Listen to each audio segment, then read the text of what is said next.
And so it was sometime around discovering the garage that the girls had gone back to the main hallway and they discovered this other door that they hadn't seen when they were searching over the first 30 minutes they had been in there.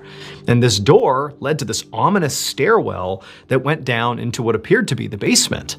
And so at this point, the girls felt like they had sort of searched the entire main floor, and, the two friends, not April, they really wanted to go down these steps and explore the basement. They'd been here long enough that it seemed pretty clear that they were the only ones there. It had been totally quiet, and even though it was creepy, ultimately, they sort of felt safe at this point. And April did too, but she also was having a great time still taking pictures on the first floor. And so at this point, the group decided to split up. The two friends would go down into the basement, and April, for a little bit longer, would stay up on the first floor and just continue taking photos, and then she would join them.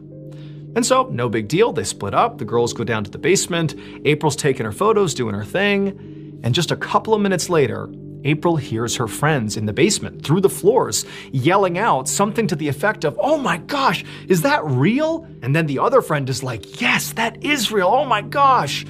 And so April, she runs to that doorway, she goes down the stairs, and she finds her friends at the foot of the stairs. And they're looking out into the main space of the basement that April can't quite see yet.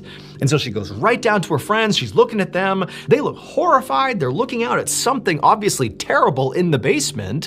And April turns from her friends to the basement, and what she sees makes no sense.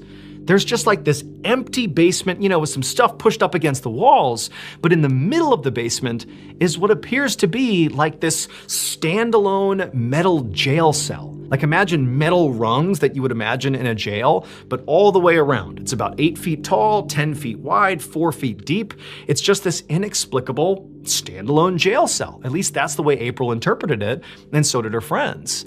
And as she's looking at it, April, she sees that in the middle of the jail cell, if you will, is like this big metal box that's just sitting on the floor in the center of the cell, and then right above it, in the ceiling, is this pretty big cutout, like a hole in the ceiling. And so April sees this and takes in what she's seeing, and she can't really process it. She doesn't really understand what this is. And she's looking at her friends, and they're so horrified. They've been yelling out about something being real, like, what is that? Oh my gosh. And she's kind of looking back and forth, and then she sees it. She sees there's something else inside of this jail cell.